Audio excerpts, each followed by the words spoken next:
Mas e se, Sim. por exemplo, o senhor pedisse R$100 e ele conseguisse R$99? Mesmo assim, atingiu a meta? R$99 era a meta?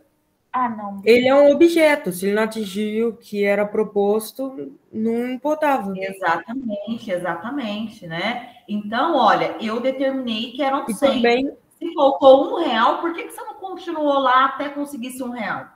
e Né? também na Então, margem de lucro lá, por exemplo, R$1 dava para comprar muito mais coisas do que hoje em dia. sim, na verdade nem era o real, né? Naquela época eram os réis, os mir-réis, que eram na época, né? Então era uma moeda diferente do que a gente tem hoje. Eu sempre gosto de falar no real, porque é o dinheiro que a gente utiliza hoje, né? Então eu sempre coloco esses exemplos para vocês. E esses escravos dessas diversas áreas, eles eram submetidos a essas formas de violência, a péssimas condições de vida. A gente chegou a ver algumas imagens, né, deles trabalhando, né? Já que eu vou falar daquilo ali. E será que eles não resistiam, aceitavam numa boa essa condição de trabalho, essa situação de vida? Muito pelo contrário, eles resistiam a essas situações, né? E quais que eram as formas de resistência a essa situação terrível? Eu elenquei aqui algumas das principais formas de resistência. A primeira delas era cometer assassinatos. Então, os negros, eles tentavam e muitas das vezes conseguiam assassinar pessoas que agiam com violência contra elas, como seus próprios senhores. Deixa eu acender a luz, pessoal, já volto. Peraí. Acho que para vocês não deve ter mudado tanto, mas para mim já melhora um pouquinho. Mas, por exemplo, e se ele matasse o senhor dele, o que acontecia? Bom, se ele fosse pego, com certeza ele seria castigado até a morte na frente de todos. Mas se ele conseguisse fugir, né, ele teria que contar com a sorte de não ser capturado, né? Porque imagina, matar alguém era um crime, ainda mais por ser uma pessoa escravizada, né? Então, assassinar aquelas pessoas que de alguma forma estavam relacionadas ao poder dos brancos sobre a população escrava era uma forma também de resistência, de não aceitar passivamente aquela situação de vida.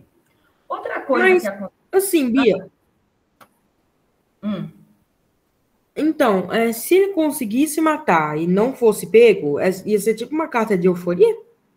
De alforria? Não, né? Alforria. Porque imagina, vamos imaginar que no engenho, numa área, sei lá, numa cidade, ou até mesmo na área de mineração, o escravo conseguiu matar o seu senhor.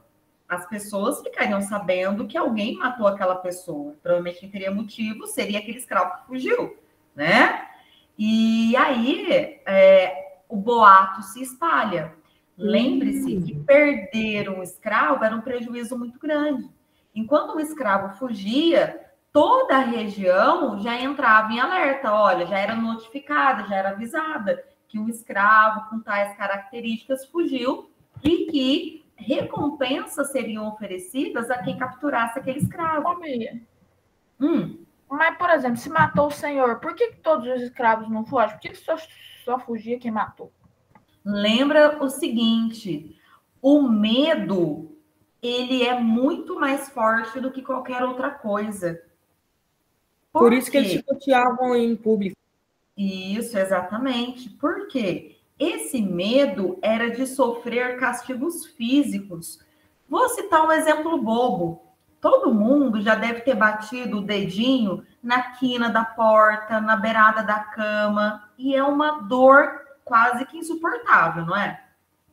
Agora imagina qual é o tipo de tortura que os escravos eram submetidos. Só para você ter uma ideia, existia um tipo de tortura que embaixo da unha era fincado uma espécie de agulha. Unha a unha, das mãos e dos pés. Consegue sentir a aflição que é isso? Terrível, né? Exato, terrível. Aí eu pergunto a vocês, será que vocês vão querer passar pelo mesmo sofrimento? Ninguém vai, né?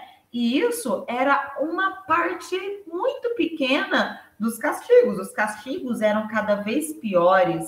Lembra que esses castigos eles tinham o intuito de causar dor e sofrimento e não a morte. Tinha castigo por gravidade? Oi? Tipo, Sim, tinha castigo por gravidade. Sim, por exemplo, vamos pensar lá da meta. Se eu não bati a minha meta por muito pouco, eu vou ser castigada, mas com muito pouco. Eu posso, por exemplo, receber menos comida, ou eu posso levar 10 chibatadas nas costas. Agora, se eu tinha, por exemplo, que colher 300 quilos de cana, e eu colhi só 3 quilos de cana, quer dizer, colhi muito menos do que me determinaram. Significa que eu cruzei o braço, que eu fiz corpo mole. Então, aí, a minha penalidade seria muito maior, os meus castigos seriam muito maiores, né? Bom, seguindo. Outra forma de resistência eram os abortos. Muitas mulheres... Deixa eu ver quem que me mandou aqui. Aí depois eu converso aqui. Eram os abortos. Muitas mulheres, elas eram abusadas sexualmente e vinha aí uma gravidez indesejada. E aí, essa mulher, ela não queria que os seus filhos viessem a viver uma situação de humilhação, uma situação de violência como a que elas viviam. Então, elas acometiam aborto. A principal forma delas fazerem aborto era se jogar, né, com a barriga voltada para a parede, a rochas, a troncos de árvore, de modo que aquela pancada provocasse a morte do bebê ainda na sua barriga. Mas conseguia? Oi? Conseguia matar o bebê? Sim, frequente. Na grande maioria das vezes, esse aborto era bem sucedido, né? Não, mas matava só da barrigada em tronco de árvore? Sim, se jogando, né, na verdade, contra. Bom, a gente tinha também o próprio suicídio, tá? Que era tirar a sua própria vida, né? Eles não aguentavam aquela situação de tristeza. Oi? Eu quero saber que isso é uma verdade. É verdade que secretamente as escravas, elas colocavam secretamente a planta guiné, que é uma planta venenosa, para envenenar lentamente os senhores? Isso acontecia raramente, né? Até porque muitas das vezes... Ninguém tinha muito acesso a esse conhecimento. Ia se alimentar, eu até coloquei uma imagem aqui, deixa eu ver se eu acho. Aqui. Por exemplo, o jantar seria servido para a família do senhor de engenho, senhor de escravos, né? Bom, havia também o temor dos escravos terem envenenado essa comida, porque esses senhores, eles eram muito violentos. E aí, o que frequentemente acontecia? Antes dos senhores se alimentar, eles chamavam um dos escravos que ficava ali no serviço doméstico. Vem cá, come essa carne aqui, toma essa bebida. Óbvio, se os escravos soubessem que aquela comida, aquela bebida estivesse contaminada, eles comeriam e morreriam, né? Então, para evitar que isso acontecesse, era uma prática bastante comum dos senhores, né? De modo surpresa, convidar alguém para provar aquele alimento que estava sendo servido. Mas, Bia, principalmente esses domésticos, como é que eles iriam ter acesso a essa planta guiné? E como que eles teriam acesso a esse conhecimento? A grande questão é o seguinte, a grande questão é que os escravos, alguns poderiam circular por algumas distâncias até que significativas. Quem estava na aula presencial, depois eu vou mostrar aqui novamente, que existiam alguns escravos que precisavam levar lá do engenho até o litoral o açúcar produzido, né? E nesse trajeto ele até encontrava com outros escravos, ele passava por locais diferentes daquele local que era o seu engenho. Daí que muitas vezes o contato com plantas, o contato com informações de fora do engenho chegava até a população. Ok? Beleza. Tá bom. Outra coisa que também acontecia, né, que eu vou focar aqui, são as fugas, né? Muitos deles, descontentes com essa vida que eles levavam, fugiam do seu local de aprisionamento. Eles geralmente fugiam lá para o meio do mato, em local de difícil acesso para preservar a sua vida. Quando existia um grupo de 5 ou mais negros fugitivos, esse local era chamado de quilombo, tá? Então, um grupo de 5 ou mais de negros fugitivos, tá? A maior parte dos quilombos brasileiros estavam lá no Nordeste e o maior deles foi o Quilombo dos Palmares. Oi? Mas, por exemplo, eles podiam fugir em conjunto, porque como é que eles se encontrariam ali para formar o quilombo? Na verdade, deixa eu ver se eu acho uma foto aqui para mostrar para vocês. Normalmente... Acho que era a última que eu não chegou a conseguir mostrar na aula. Tá vendo aqui essas tranças, né? As tranças, elas têm raízes históricas lá na África. A África é um continente onde falta muita água, né? Então, com frequência, as tribos, elas precisavam migrar de um lugar para o outro atrás de onde tivesse água. E elas precisavam levar consigo, inclusive, as sementes da onde era preciso plantar. Então, a população africana, elas trançavam o cabelo e no meio do cabelo elas iam colocando as sementes de plantas que viriam a servir de alimentação depois, tá? Então, plantava semente de feijão, semente, né, de outras plantas que poderiam ser cultivadas. Isso lá na África já era feita, há milhares de anos.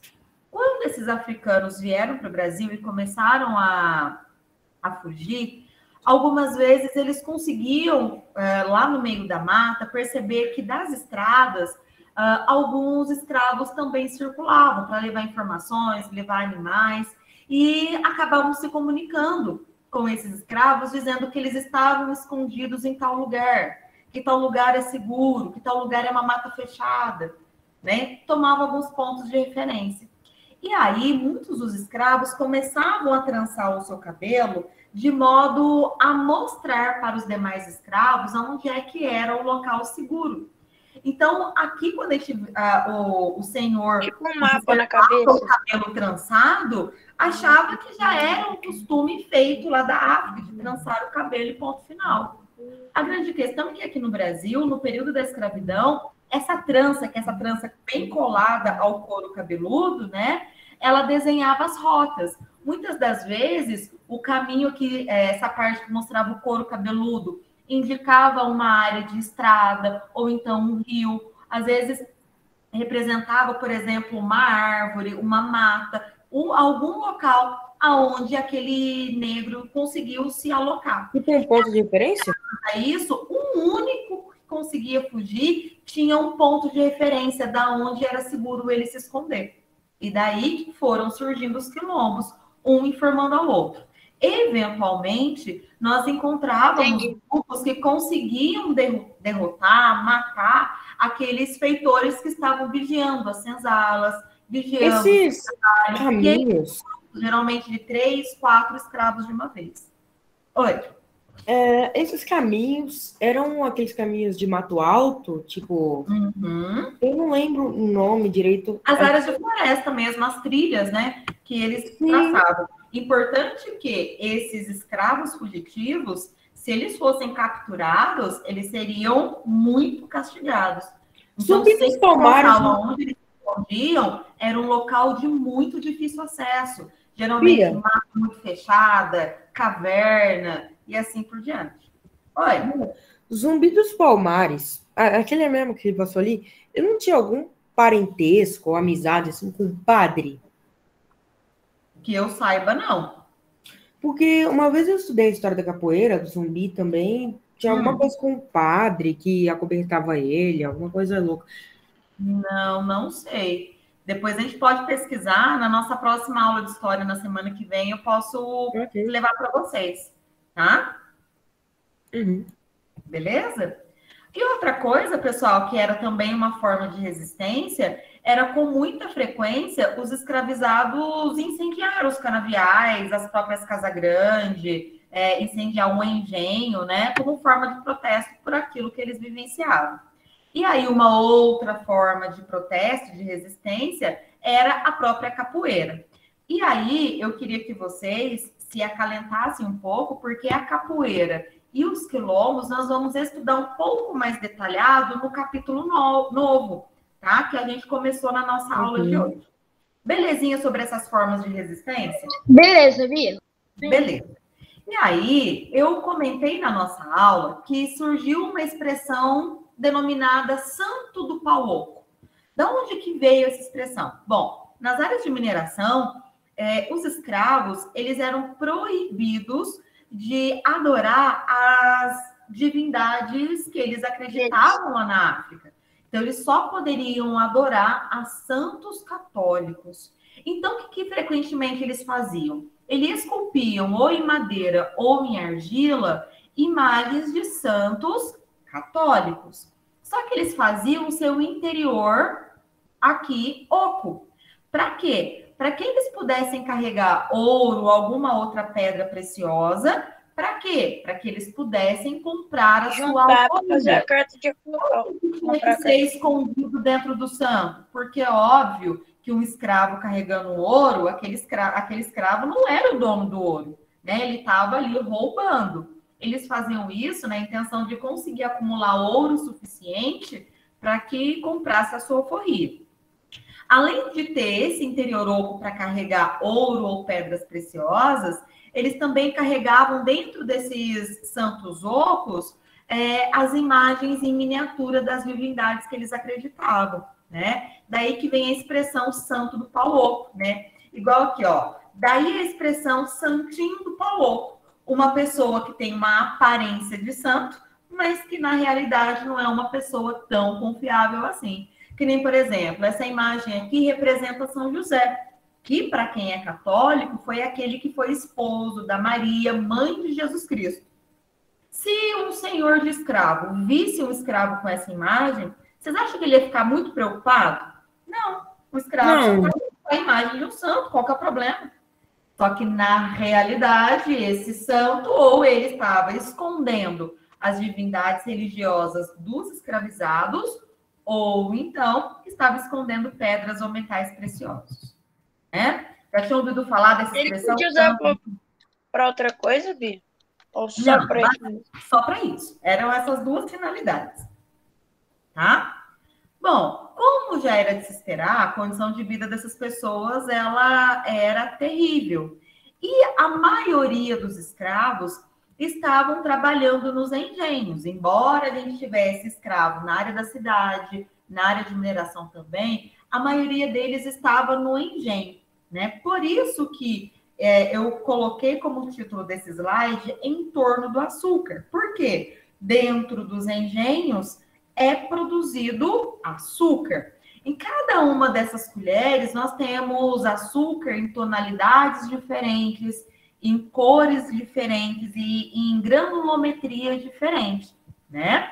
E é exatamente em relação a isso que o valor do açúcar, ele acabou sendo bastante elevado para Portugal, tá? Bom, aí na nossa aula, talvez alguém de vocês se lembra. Eu disse, no caso o Gabriel, não sei se quem mais, algum outro aluno que não assistiu à aula, vai responder positivamente ou negativamente a minha pergunta. Por exemplo, quem de vocês nunca consumiu açúcar de jeito nenhum? Nem num suco, nem num doce, num bolo, num brigadeiro. Nunca comeu açúcar. Ninguém, no caso. Ninguém. Todos. Não, Gabriel, você sabe. Aquela hora que eu mandei mensagem para vocês assim, pessoal, estou entrando na aula. Eu estava aqui terminando uma aula da outra escola e só deu tempo de ir na cozinha pegar esse iogurte e tomar. Esse iogurte, se a gente for olhar nos ingredientes, e também tem açúcar. Então, Bia, o Francisco, eu acho que até falou que ele nunca ingeriu açúcar, o Francisco, mas não dá para acreditar, não. Mas, indiretamente, ele deve ter consumido, por exemplo. Francisco comeu açúcar sim, gente. Era brincadeira da parte dele. Eles vão açúcar. Bolo, vai açúcar, né? Bolacha, vai açúcar. Então, muitos dos alimentos que a gente consome, mesmo sem a gente saber, vai. Oi? Eu acho que até sei lá, papinha ou mamá que a gente tomava quando era criança tinha açúcar. Sim. Por exemplo, o leite ninho. Sabe o leite em pó, leite ninho? Sim, o leite ninho tem açúcar. O leite ninho, sim, é o leite em pó, mas se você for lá no pote, pegar uma colher, ele é docinho. O que adoçou aquele leite em pó? O açúcar, né? Açúcar. Então, a gente tem açúcar inserido no nosso dia a dia praticamente desde que nós tivemos a introdução alimentar. Desde que o nosso pai, a nossa mãe começou a colocar comida na nossa boca, né? E aí a gente já começou a comer açúcar. E isso não é só nós aqui em Alfenas, não. No mundo inteiro. O mundo inteiro consome açúcar. Mas como é que isso se popularizou? Como é que esse produto ele se popularizou, né? Bom, vamos voltar lá na história. Bom, em 1532, esse carinha boa pinta aqui, ó, com cara de bons amigos, ele é chamado de Martim Afonso de Souza. Lá em Portugal, ele era um fidalgo. O que isso quer dizer? Ele era um nobre. E ele recebeu a missão de ocupar o Brasil e expulsar qualquer invasor que viesse para o Brasil. Lembrando que o Brasil correspondia só a essa parte coloridinha aqui. Lembra que existia o Tratado de Tordesilhas?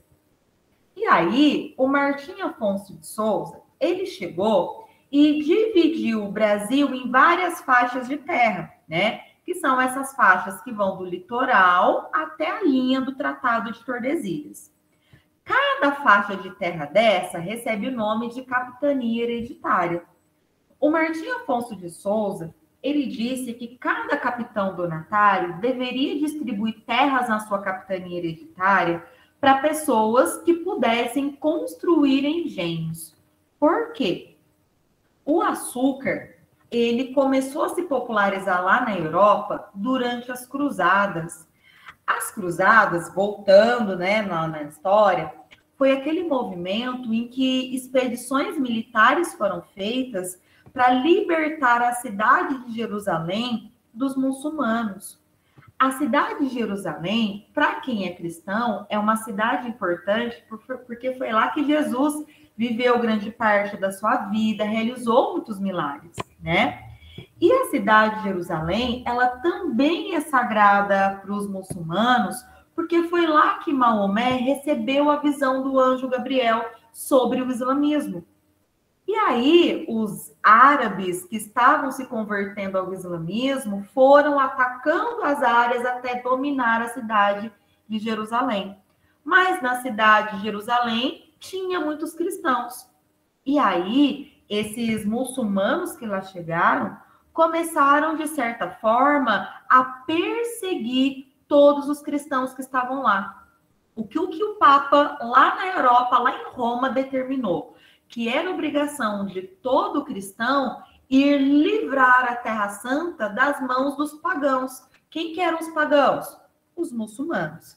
Só que quando os cristãos europeus chegaram lá na cidade de Jerusalém, eles entraram em contato com esses muçulmanos e muitos produtos que eles tinham, como, por exemplo, a seda que eles compravam da China e o açúcar que os muçulmanos compravam da Índia. E aí, será que nessa cruzada os cristãos eles conseguiram expulsar os muçulmanos da Terra Santa? Não. Mas os cristãos, eles conseguiram conhecer o açúcar. E quando eles voltaram para a Europa, o que eles levaram junto? O açúcar. Bom, o açúcar, pessoal, ele começou a ser muito apreciado. Ele era algo muito gostoso. Colocava um pouquinho de açúcar na boca, era uma explosão de sabores. E aí, o açúcar na Europa começou a ser muito admirado. Ele tinha vários usos. Ele era utilizado desde condimento a remédio. O que é condimento? É tempero, né? A gente pensa que tempero é só salgado, como pimenta, orégano, né? Mas não. O açúcar também é um condimento. Vamos pensar. Eu pego um copo de leite. Se eu colocar 2 colheres de açúcar, eu não temperei esse leite? Ele não vai ficar mais docinho? Sei lá, tipo tempero para bolo, não sei. É, né? Exato. E aí ele era utilizado como condimento, inclusive como remédio. Lá na Idade Média, na Europa, se a pessoa, por exemplo, estava febril, era recomendado a pessoa tomar pílulas de açúcar, ou seja, pedacinhos de açúcar para melhorar a febre. Ô, Bia, Oi. mas eles misturavam com água, tipo, para fazer aquele soro lá, sal, Não, água. na verdade, essas pílulas de açúcar era pedacinho de açúcar colocado na boca. Agora, Nossa. o remédio que era feito, acho que é o Rafael que está falando, né? Ele era receitado como remédio para melancolia. O que é melancolia? Tristeza, né? Que a gente hoje em dia chama de depressão. Na idade, hoje em dia, uma pessoa que vive na condição de depressão, a gente sabe que tem muitos remédios que podem ajudar nesse processo. Mas lá na Idade Média não tinha. Então, o que se fazia? Geralmente pegava-se um pote com água, colocava açúcar, derretia esse açúcar e dava para a pessoa beber. Aquela água docinha animava a pessoa. Mas por quê? O açúcar, ele dá uma carga de energia muito grande, né? Por isso que a pessoa, a hora que tomava aquele caldo com água, caldo de água com açúcar, ela despertava um pouquinho, né? Por quê? Dava uma certa energia. Por exemplo, muitas pessoas que praticam esportes que são muito desgastantes, o que eles comem frequentemente para dar mais energia? Pedacinho de rapadura, pedacinho de pé de moleque, porque tem muito açúcar, então dá energia rapidamente. Além disso, de servir como condimento, como remédio, o açúcar, ele era motivo de status na sociedade. Então, por exemplo, eu vou convidá-los para vir à minha casa, certo? Só que eu quero mostrar para vocês o quanto que eu sou rica. Bom, uma das formas de mostrar isso era pegando um pote de vidro transparente e colocar o açúcar em um local assim que você entrasse na minha casa, enxergasse o açúcar. Porque vocês iriam olhar para mim e falar, nossa, olha como que a Bia tem dinheiro, ela tem um pote de açúcar na casa dela. Quanto custava o açúcar? Apesar do açúcar ele ter caído no gosto popular, ele era muito caro. Por quê? Ele era cultivado em locais muito distantes em uma quantidade pequena. Então, até sair lá da Índia e chegar na Europa, esse açúcar, ele vai ficando caro. Então, aqueles produtos que você compra, só o frete é mais caro que o produto. Exato, é a mesma lógica, né? Então, apenas as pessoas mais ricas... Vou ter que sair, tá, Bia? Hã? Vou ter que sair, tá, Bia? Tá, não tem problema. Você depois tem que, se tiver alguma dúvida, tirar as dúvidas comigo. Que você já assistiu, é onde eu vou parar na explicação dessa aula aqui agora. Tá bom? Ele já saiu da aula. Ah, já saiu, nem ouviu o que eu falei. E aí, beleza, convidei vocês para visitarem minha casa e vocês me acharam uma pessoa ricaça porque eu tenho muito açúcar na minha casa. Bom, o que eu, para me exibir, comumente fazia? Pedia para que vocês molhassem o dedo mindinho na ponta da língua para mergulhar ali no açúcar. O que ia ficar grudado no seu dedo? Açúcar, para que você pudesse experimentar. Olha como eu sou generosa, né? O açúcar, ele era tão caro na época que as pessoas, quando morriam, elas deixavam no testamento para quem o açúcar ia ficar. Por quê? Senão ia dar briga na família. Assim como tem pessoas que brigam por conta de terreno, de casa, de dinheiro, as pessoas brigavam por conta do açúcar. Olha só. Como que o açúcar era valorizado?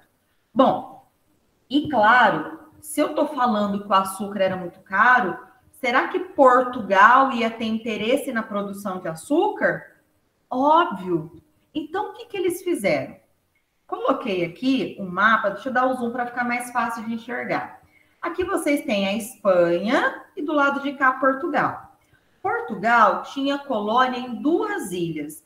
A ilha de Açores e a ilha de Madeira, que vocês devem estar vendo aí pequenininhas. Nesse lugar, Portugal plantou as primeiras mudas de cana. Foi aí que foi aprendendo a desenvolver um engenho. Como é que pegava aquele caldo de cana e transformava em açúcar? Foi aqui que Portugal aprendeu a produzir açúcar. E aí, no Brasil, tem um lugar lá no Nordeste que vocês já devem ter aprendido em geografia, chamada de Zona da Mata. A Zona da Mata no Nordeste é uma região pertinho do litoral que chove muito e faz muito calor. E é muito fértil. E isso faz com que toda a matéria orgânica que cai ali no solo se decomponha rapidamente, virando nutrientes para o solo. Claro que quando as primeiras mudas trazidas pelo Martim Afonso de Souza fosse plantado aqui na Zona da Mata, a cana super iria se adaptar. Então, esse solo e o clima adequado para a cana fez com que algumas das capitanias hereditárias se tornassem muito prósperas, principalmente a capitania de Pernambuco, a de Todos os Santos e a de Ilhéus.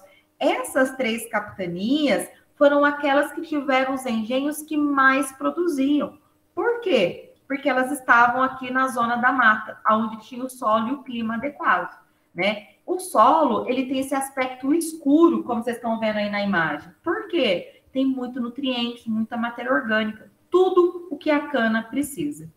Bom, aí alguém pode se perguntar, professora, mas lá na Europa eles não adoçavam a comida? Bom, dificilmente, né? Aqueles que tinham condição de adoçar o alimento, adoçava com o açúcar vindo da beterraba. Bom, se eu acabei de dizer que a cana, ela precisa de muito calor e precisa de bastante chuva para se desenvolver, coisa que aqui no Brasil tinha bastante, será que lá na Europa a muda da cana de açúcar ia se adaptar? Não. O inverno da Europa é um inverno muito rigoroso. Geralmente até neva, faz temperaturas negativas, né? Então, eu plantar uma cana de açúcar, ela não vai vingar, né? Mas uma planta que conseguia se adaptar ao clima lá na Europa era a beterraba. Mesmo quando vinha o inverno, que as temperaturas muito baixas matavam as folhas da beterraba, ela que ficava lá embaixo da terra ainda ficava preservada. E aí, acho que a grande maioria de nós já experimentou uma beterraba, não já? Sim ou não? Sim, eu já. Nunca comeu beterraba. Eu já. já experimentei, mas eu não gosto de beterraba. Mas você já deve ter percebido, então, Gabriel, que quando você experimentou, ela é docinha, não é? Mesmo que você colocou, a tua mãe tenha colocado sal, ela é docinha, não é? É docinho. Então, a beterraba, ela era ralada, tirada o seu caldo, fervido aquilo ali e tirado o açúcar. Só que olha a cor que é o açúcar da beterraba. Roxinho. Então, imagina que eu quero adoçar uma comida com um açúcar de beterraba. Um leite, por exemplo. Um leite, por exemplo, vai mudar a cor, não vai? Então, não era visualmente bonito temperar a comida com açúcar de beterraba. Também não era tão agradável assim ao paladar. Vamos comparar. Pegar uma colher de açúcar e morder uma beterraba. Qual sabor que vai ser o mais gostoso? Pensando no doce. O açúcar, né? Da cana. Então, claro que lá na Europa existia o açúcar, só com açúcar de beterraba. Porém, não era tão agradável assim ao paladar nem aos olhos, porque mudava o aspecto do alimento. Vocês já ouviram falar que primeiro a gente come com os olhos para depois comer com a boca? Já ouviram essa expressão? Sim. Sim, né? Porque quando tem um prato, uma comida bonita, você fica, nossa, esse aqui deve ficar muito gostoso. Por outro lado... Pelo cheiro também, né, Bia? Hã? Bastante pelo cheiro também, se o cheiro te agrada. Exato, né? Então, isso tudo influenciava no porquê que o açúcar, ele acabou sendo tão agraciado assim na Europa. E aí, a gente fala que o negócio do açúcar acabou sendo um negócio global. Por que um negócio global? Porque envolveu Portugal, Brasil, África e Holanda. Portugal, um país europeu, então o continente europeu estava presente. Aqui, Brasil. Brasil, um país na América. Então, América, segundo continente envolvido. Terceiro continente aqui, a África. E por último, citamos a Holanda, uma área europeia também. Então, nós temos América, África e Europa envolvida no negócio do açúcar.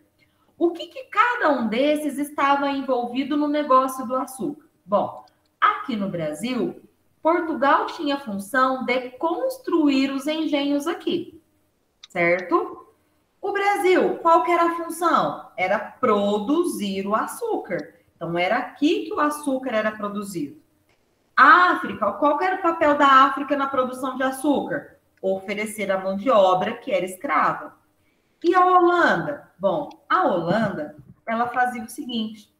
Nós vendíamos, o Brasil vendia para a Holanda o açúcar mais marronzinho assim, ó, que a gente chama de açúcar mascavo, que ele é mais escurinho, a cor de rapadura.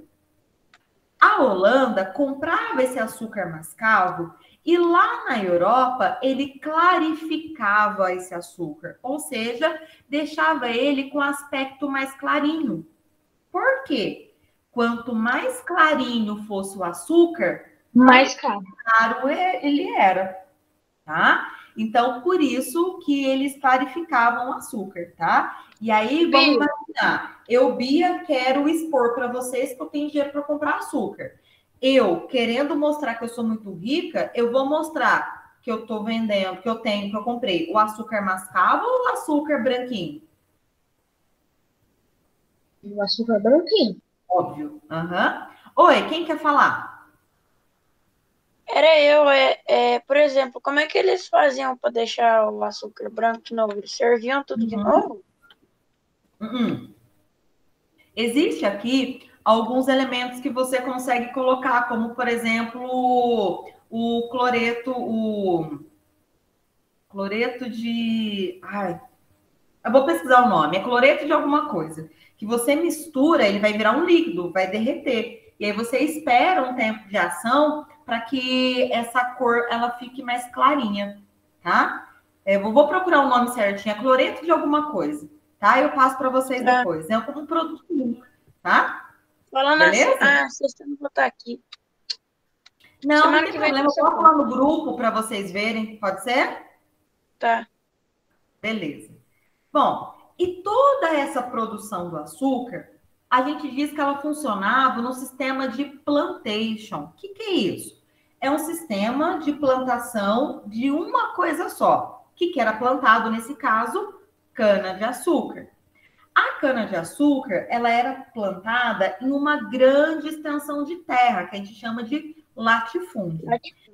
Isso. E a mão de obra que era utilizada dentro dessas fazendas monocultoras era mão de obra escrava. E tudo que era produzido nesse sistema de plantation era voltado para o mercado externo. Como que a gente comprova isso? Por exemplo, aqui, o açúcar que a gente vendia, basicamente, ia para a Holanda. Ou seja, não ficava aqui no Brasil, ia lá para a Europa, tá? Belezinha sobre isso? Beleza, Bia. Sim. Belezinha. Bom, a gente está falando em torno do açúcar. Então, uma coisa essencial é a gente entender o que é um engenho. Lá no passado, as pessoas acreditavam que um engenho era somente essa parte de baixo aqui, ó. Aonde a cana ela era triturada, aonde o caldo da cana era fervido, mas não. O engenho ele corresponde a toda a propriedade que envolvia a produção do açúcar. Então, o que tinha no engenho? Tinha a casa grande, a senzala, a capela, a moenda, a lavoura, o pomar, a horta e o confinamento. O que era cada uma delas? E aonde que a gente enxerga nessa imagem? Bom, essa maior construção aqui era a casa grande. Era um local com muitos cômodos, aonde o senhor de escravo, também chamado de senhor de engenho, que era dono disso daqui tudo, ele habitava com a sua família. A casa grande, geralmente, ela era construída em um local que você conseguia enxergar todas as áreas do engenho, tá? Quem que habitava aqui? Somente o senhor com a sua família, tá? Mas, para cuidar de uma casa tão grande como essa, é óbvio que um número de escravos enorme era necessário, né? A gente tem esse outro ambiente aqui, essa outra grande construção, que é a senzala. A senzala era aquele grande galpão onde os escravizados eram postos para dormir, né? Basicamente, era o único lugar que eles tinham de moradia, tá? Nessa senzala, no máximo que tinha de separação era numa parte os homens dormiam, na outra parte as mulheres dormiam. Tinha cama? Não. Tinha rede para dormir? Também não. Eles dormiam amontoados ao chão, sem um mínimo de conforto. Nessa ilustração, a gente ainda vê que a senzala tem algumas janelas, né? Mas a maioria das senzalas não tinha janela, não tinha um mínimo de circulação de ar, então era muito úmido, mofado. Aí dá para vocês imaginarem. Pensa, um local sem circulação de ar é facinho para dar fungo, para dar mofo. E aí imagina as doenças que não eram Peste do pulmão. né? Peste bubônica que não chegou no Brasil. Já tinha pneumonia nessa época, né? Sempre teve, né? Sim, exatamente, né? Por exemplo, uma pessoa que pegava gripe e passava a noite espirrando aqui, provavelmente conseguia contaminar várias outras pessoas, né? Porque não tinha ventilação, todo mundo dormia um pertinho do outro, né? Hoje, por conta da Covid-19, a gente tem uma noção ainda maior de como que é fácil transmitir uma doença, né? Por vias aéreas. Imagina naquela época. Oi. Olha, tipo assim, se não tivesse algum senhor de escravos que, tipo assim, ele pensasse assim, não, eu vou cuidar bem dos meus escravos, vai ser difícil, mas eu vou gastar, mas eu vou cuidar bem dos meus escravos, ele vai ver bastante, vai trabalhar bastante. Se algum dos senhores fizesse isso, eles também poderiam conseguir bastante tempo. Aí você vai ver o quanto que vale a vida de um escravo. Eu li um trechinho na aula, eu vou ler de novo. Mas, infelizmente, Gabriel, lembra, as pessoas, os senhores de escravo, olhavam para os escravizados e os não enxergavam como seres humanos. Então, portanto, eles poderiam ser tratados como objeto. Lembra, por exemplo, eu estou com essa folha de papel. Essa folha de papel é minha. Eu posso fazer o que eu quiser com ela. Eu posso amassar, posso rasgar, posso colocar num quadro e pendurar lá naquela parede, por exemplo, né? Para exibir para todos, né? Mas será que as pessoas tratavam com muito apreço os seus escravos? Não, né? A única forma de tratar os escravos ali era na forma de utilizar o máximo possível da sua força, tá? Bom, posso continuar aqui? Sim. Sim? Sim. Beleza. Turminha, faltou aqui eu falar da capela, né? A capela, em todos os engenhos, elas existiam. Em alguns locais, elas ficavam aqui, do lado de fora da região central. Outros, elas ficavam bem no pátio central. Por quê? Portugal era muito próximo da Igreja Católica. Então, aqui, os senhores, quando vieram para o Brasil, eles vieram, junto deles vieram muitos padres, e eles tinham a missão de divulgar o catolicismo, inclusive divulgar o catolicismo com a população africana escravizada. Aí, dentro dessa capela, era realizada a missa, né? Muito comumente, todos os domingos, as missas eram feitas ao ar livre, onde todos os escravizados eram obrigados a assistir à missa. Aí vocês podem me perguntar, mas Bia, e se um escravizado não fosse católico? Bom, a grande maioria não era, mas eram obrigados a rezar as orações cristãs, eram obrigados a participar dos cultos religiosos, como as missas, né? E se recusassem, eles eram castigados publicamente, né? Eles eram, inclusive, impedidos de adorar os seus deuses, cantar os seus hinos, as suas músicas religiosas. Apenas o que era permitido era o catolicismo, tá? A moenda é esse lugar aqui todo, ó, tá? A moenda era onde a cana ela era moída, aonde o caldo da cana era fervido e ele era colocado para descansar, tá? Tudo isso nesse lugar aqui, tá? O que a gente achava que isso aqui era só um engenho, né? O outro local, obviamente, de grande importância é a lavoura. Vocês conseguem imaginar um engenho de açúcar sem lavoura de cana-de-açúcar? Dificilmente, né? Isso.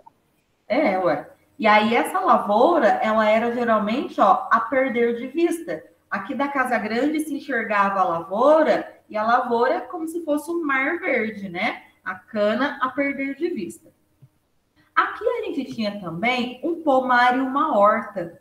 Do pomar e da horta saíam alimentos que serviriam aqui para a Casa Grande, tá? Então, quase tudo que os senhores comiam vinham aqui da horta, tá? E do seu pomar. O resto daquilo que os senhores não fossem comer era mandado lá para a senzala.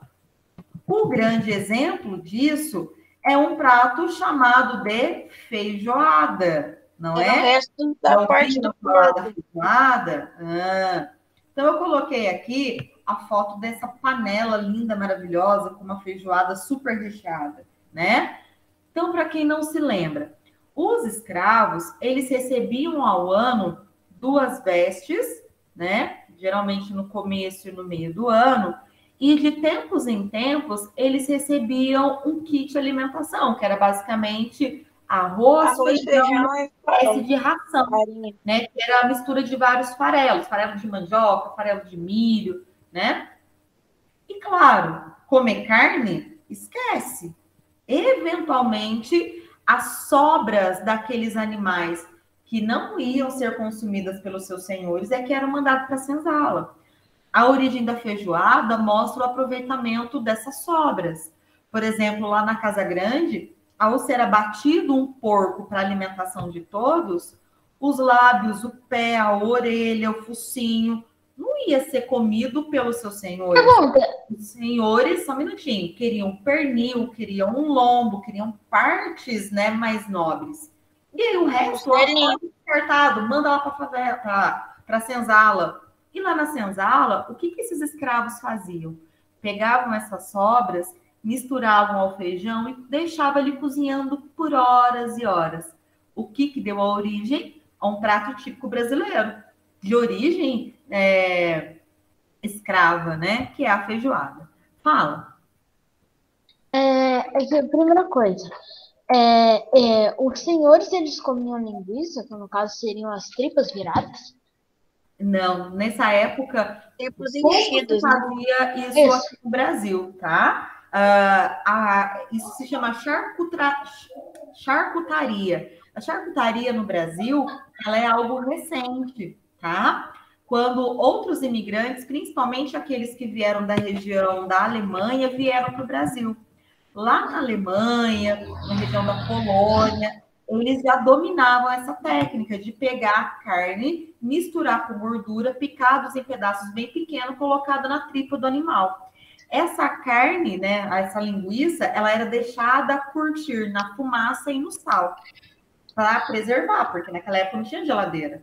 No Brasil, ainda não se produzia linguiça, tá? Ela foi acontecer lá pelo século XVIII, XIX, quando vários imigrantes de diversas partes do mundo vieram para cá. E como é que eles cozinhavam? Eles tinham acesso a fogo? Sim, tinham acesso ao fogo, tá? Só que lembra, quando eu mostro uma senzala para vocês, eles eram sempre vigiados, que nem olha essa imagem aqui do engenho, né? Aqui já dá para observar 2 pessoas vigiando o trabalho, 3, né? 4. Ó, uma pessoa aqui, outra aqui em cima desse cavalo, outra aqui e outra aqui. Tá? Então, eles sempre eram muito vigiados. Óbvio que no processo deles repousarem também é. Então, lá na senzala, onde a comida era preparada, onde eles repousavam, tinha gente vigiando o tempo todo. Tá? Beleza? Outro alimento é esse aqui, ó. Você sabe o que é isso? Não. Carne seca? Não. É o barreado, ou o que a gente vai popularmente chamar de carne de panela, né? O que se fazia? Aquelas É partes... quase uma carne seca. Não era carne seca. Então, É molhadinha, né? Quando matava um boi, vamos pensar, será que a cabeça do boi, o senhor de engenho ia querer lá na mesa dele a cabeça do boi? Não ia. A canela do boi, será que ele ia querer, sabendo que tinha outras partes mais carnudas? Não, né? Então, também a carne de vaca era mandada para a senzala. Só que é o seguinte, essas carnes são carnes mais rígidas, carnes duras. Será que basta eu deixar 10 minutinhos na água lá fervendo que a carne vai ficar facinho de comer? Vai ficar duro pra caramba se você deixar só 10 minutos. Vai ficar duro. Virar uma pedra. Ô, Rafael, agora eu pergunto para você. Você que é um menino jovem, saudável, que tem todos os seus dentes na boca, seria fácil pegar um pedaço de carne que ficou cozinhando só 10 minutos lá na água e comer? E você ia conseguir... Até para mim ia ser difícil. Nossa, ia dar até dor de cabeça, né? Fazer Bom, força, qual que é né? a solução que a gente tem hoje para uma carne dura? Bota na panela de pressão, né? Será que naquela época tinha panela de pressão? Não, era só uma panela de barro, assim, normal. O que eles faziam? Eles pegavam uma panela de barro, colocavam essas carnes, que eram pedaços de carne muito duros, e aí, lembra que eu disse que da horta e do pomar iam os restos lá para a senzala? E aí, o que acontecia? Aqueles talos por exemplo, de cenoura, né? Pedaço de batata que não foi aproveitado, né? Aqueles pedacinhos. Vamos pensar na nossa casa. Quando a gente vai cozinhar uma cenoura, será que 100% da cenoura a gente aproveita? Não, né? Não, a gente tira as plantinhas, geralmente. Isso. Por exemplo, vou lavar um pé de alface. Será que 100% das folhas de alface eu aproveito? Geralmente a gente quer só aquelas que são mais bonitas, aquela que estão amarelada, manchada, a gente não quer. É isso mesmo. Bom, lá na senzala tudo era aproveitado. Então, esses restos de legumes, eles eram colocados nessa panela junto com essa carne. E aí, eles pegavam barro e vedavam totalmente a panela. No chão, eles faziam uma brasa. Sabe aquela brasa quando está muito vermelha? Eles colocam essa panela lá nesse buraco, tampa com terra e taca mais fogo em cima. Então, olha só, tem fogo em cima e brasa embaixo. E ali eles deixam por algumas horas. O que acontece quando eu retirar essa panela de barro dali? Ferveu e ficou por várias horas lá num calor muito intenso. Aí a carne amacia. Isso, exatamente, né? Então, olha só como que as sobras da comida que vinha lá do engenho, ela acabava por ser bem aproveitada pelos escravizados, né? Então, daí tem origem dessas duas alimentações. Alguma dúvida, por enquanto? Não. Não? Até isso foi muito bom eles terem começado a fazer, porque tem gente que não tem condição de comprar carne. Não é nem porque sobra. A gente aproveita porque tem gente que tem fome e não tem condição, né? E mais que isso, né, Rafa? A gente tem que aprender que os alimentos, eles podem ser 100% aproveitados, né? Então, por exemplo, as pontinhas da cenoura, eu não gosto de comer porque não são muito bonitas, não tem problema. Guarda, você pode fazer um caldo depois, você pode fazer um purê, que aí ela toda macetada, a batidinha ali você não vai enxergar. Eu nem vai ver. Né? A gente precisa aprender isso, né? Coisa que os escravizados naquela época conseguiam fazer maravilhosamente bem, né? E a última coisa que faltou eu falar são as áreas de confinamento. O que é isso? Dá para vocês enxergarem aqui por essa imagem que muitos animais eles eram utilizados dentro do engenho. Então, era boi, era cavalo, né? Então, nesse confinamento era onde ficavam os animais, tá? Presos, que eram utilizados das mais diversas finalidades, que a gente vai falar um pouquinho nas próximas aulas. Posso seguir? Tudo certo sobre o engenho? Pode. Pode? Eu prometo que tá acabando, tá? Ok. Questão é, já não aguento mais a Bia falar, meu Deus do céu, socorro, né? Vamos lá. Bom, se eu estou falando para vocês que o açúcar era um produto muito valorizado, claro que a sociedade ela estava organizada por conta do açúcar. Por isso diz que a sociedade colonial no Brasil era uma sociedade açucareira. E quais que eram as características da sociedade colonial açucareira? Coloquei aqui para a gente observar, né? A gente tinha uma sociedade patriarcal, conservadora, escravista, rural e sem mobilidade social. O que significa que era uma sociedade patriarcal? Que quem mandava era o senhor de engenho, o senhor de escravos, ponto. Ele era a pessoa mais importante. Conservadora significa que as coisas são daquele jeito e não vão mudar, ponto final. A sociedade era escravista, ou seja, para a produção de açúcar acontecer, tinha que ter escravos. Essa produção de açúcar, ela acontecia lá na zona rural. E as pessoas, quando ocupavam um determinado posto na sociedade, elas iriam ficar naquele posto pelo resto da sua vida, tá? E aí, a gente vê que a sociedade era organizada basicamente por 3 grupos. O grupo daqueles que eram chamados de aristocratas, que era o senhor de engenho com a sua família. Os homens livres, que eram pessoas livres, mas que não eram ricas a ponto de ter um engenho. E, claro, os escravos. Os escravos... É o que fala dos pobres colonos, Bia. Oi? É o Antônio Carlos, o Tonho de Geografia, ele fala que a sociedade açucareira, além dos escravos, tem os pobres colonos. Isso, exatamente. Tinha mais isso, né? Isso, exatamente. E a base da pirâmide social aqui no Brasil eram os escravos, que eram as mãos e os pés do senhor. O que isso quer dizer? Que ele fazia tudo pelo seu senhor, né? Se tinha, por exemplo, quem produzia o alimento, quem cozinhava o alimento, servia o alimento, tinha também aqueles escravos que vigiavam o sono dos seus senhores.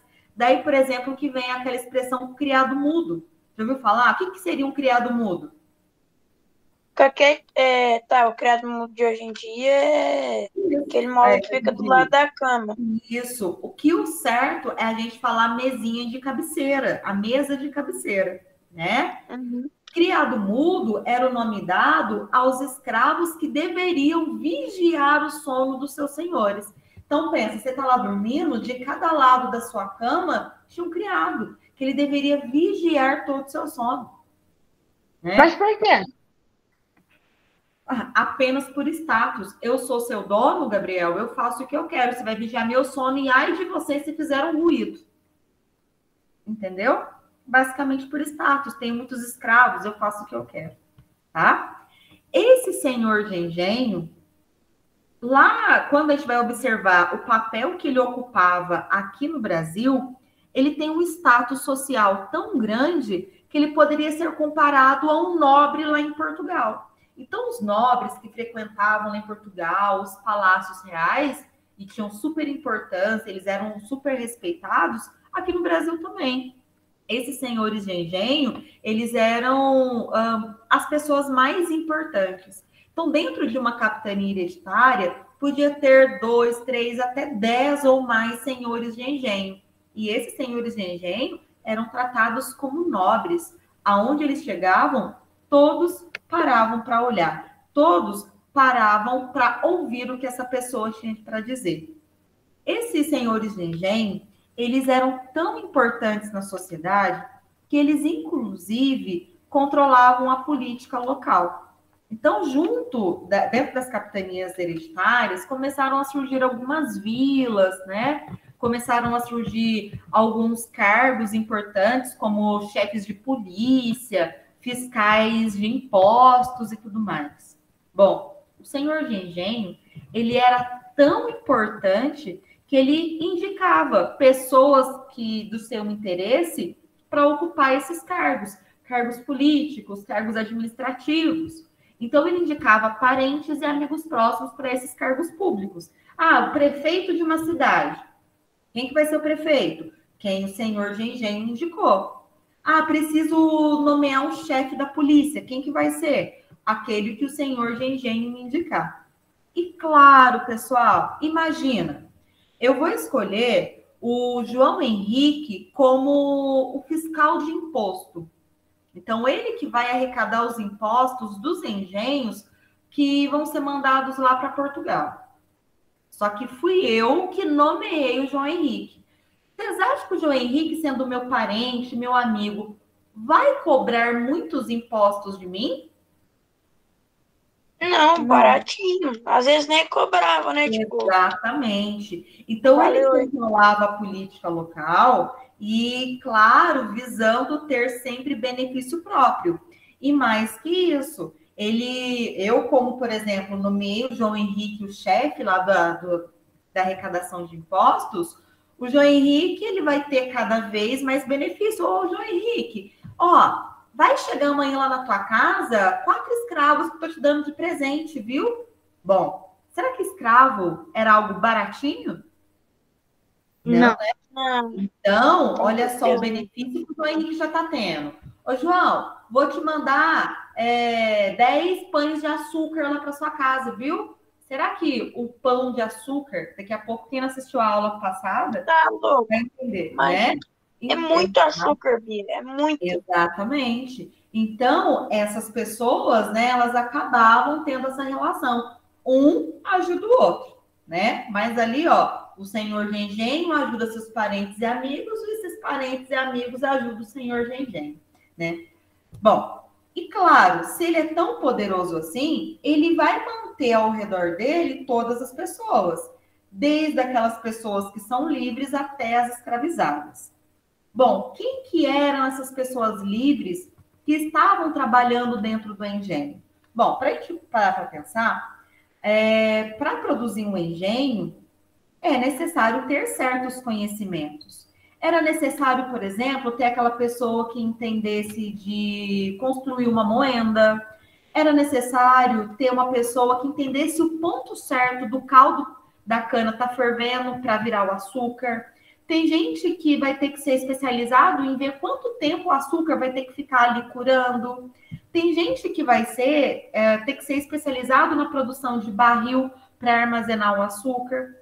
Então, essas pessoas eram geralmente pessoas livres que tinham isso como profissão. E, geralmente, elas eram remuneradas pelo senhor de engenho para ocupar essas funções, tá? Só que, claro, dentro de um engenho, além dessas pessoas livres que faziam essas funções, muitos escravizados aprendiam também o ofício, ou seja, aprendiam essa profissão, tá? Então, por exemplo, nesse desenho aqui, vou focar nesses dois aqui. Tem o mestre de açúcar e o purgador.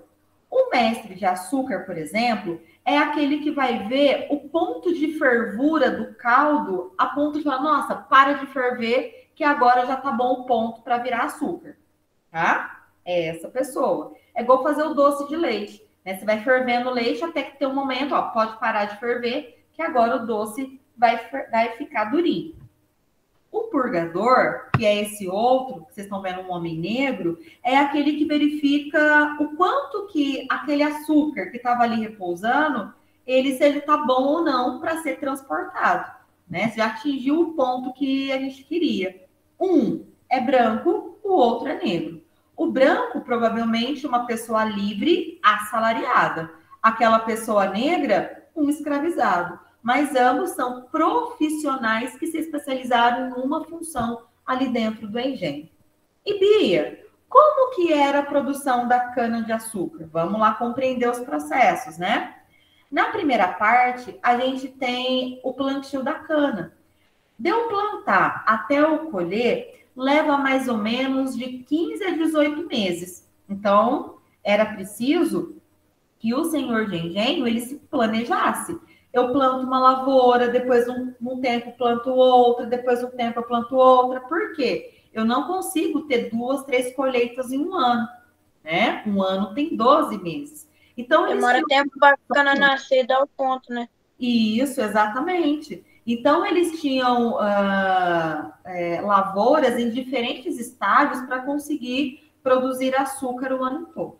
Bom, depois que a cana estava lá no ponto certo para ser colhida, ela começava a ser colhida, né?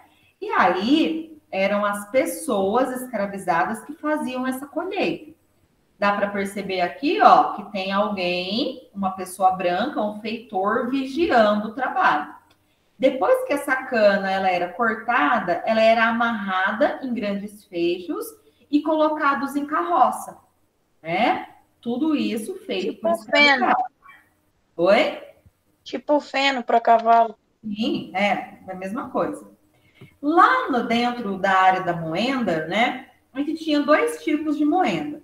Uma delas, em que o caldo da cana era obtido através da tração animal. Então, o boi, ele ficava girando aqui, ó.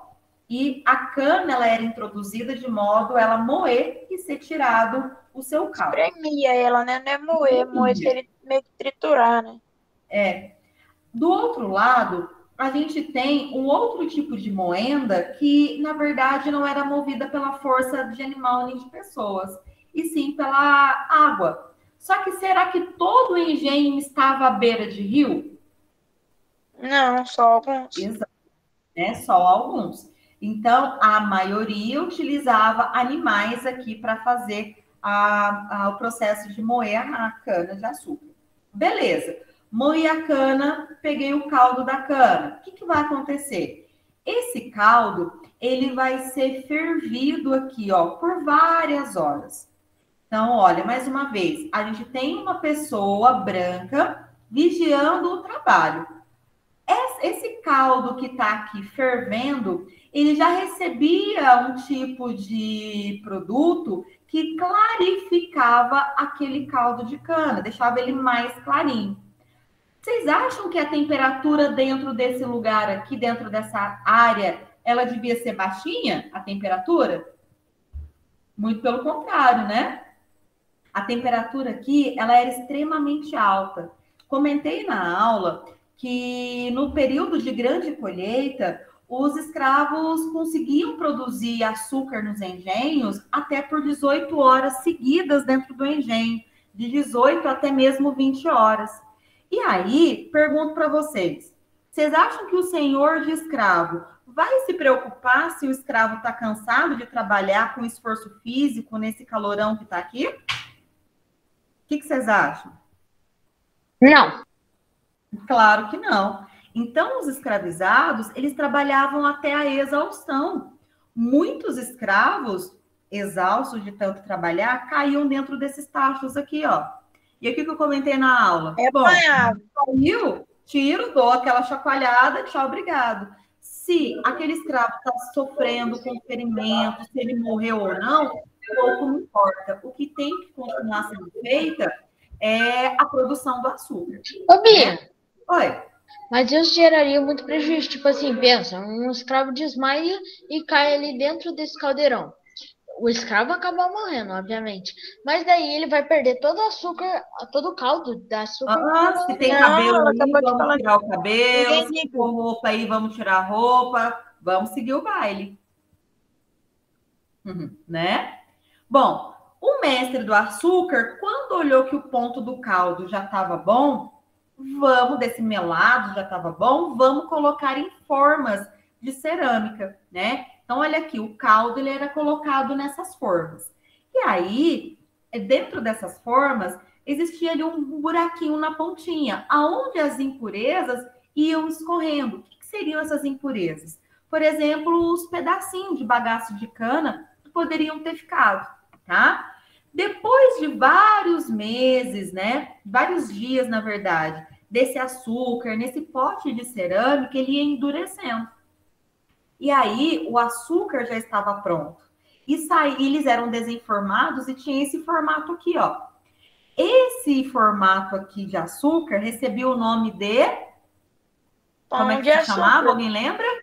Pão de açúcar. Só que, apesar dele ter recebido lá quando estava fervendo um produto para ele clarificar, ele era marronzinho, aquele açúcar que a gente chama de mascavo, né? Então, ele não tinha um preço tão alto assim.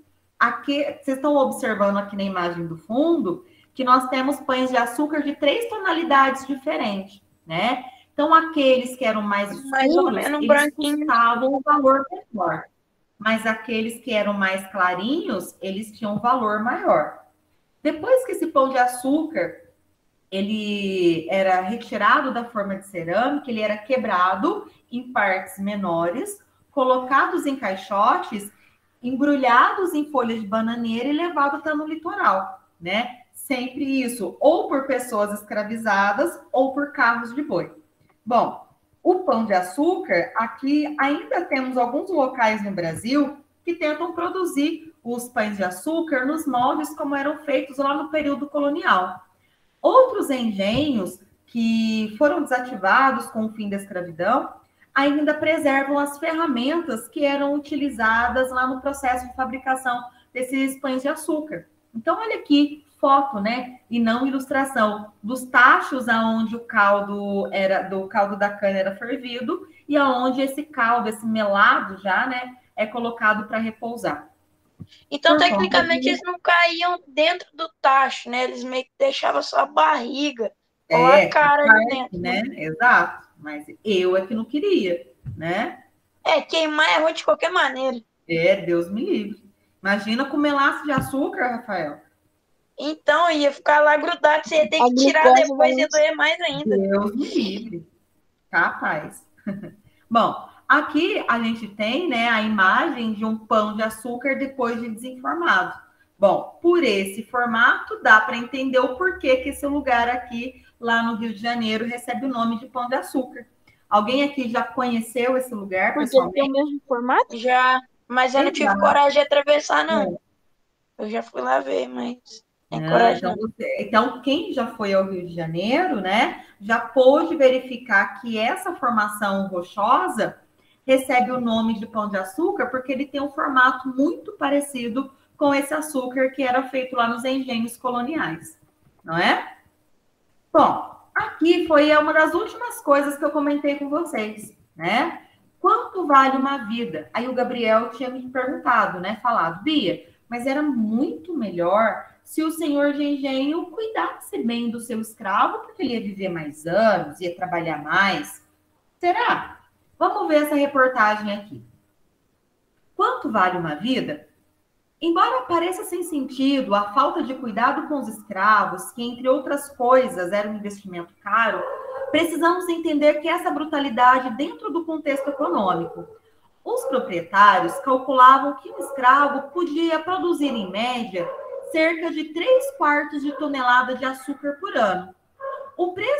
Pelo preço da época, isso significa que, na verdade, um escravo produziria em 2 ou 3 anos uma quantidade de açúcar igual ao seu preço de compra inicial, mais o custo de sua manutenção. Assim, se o escravo vivesse apenas 5 ou 6 anos, o investimento do proprietário dobraria. E um substituto novo e vigoroso poderia ser comprado.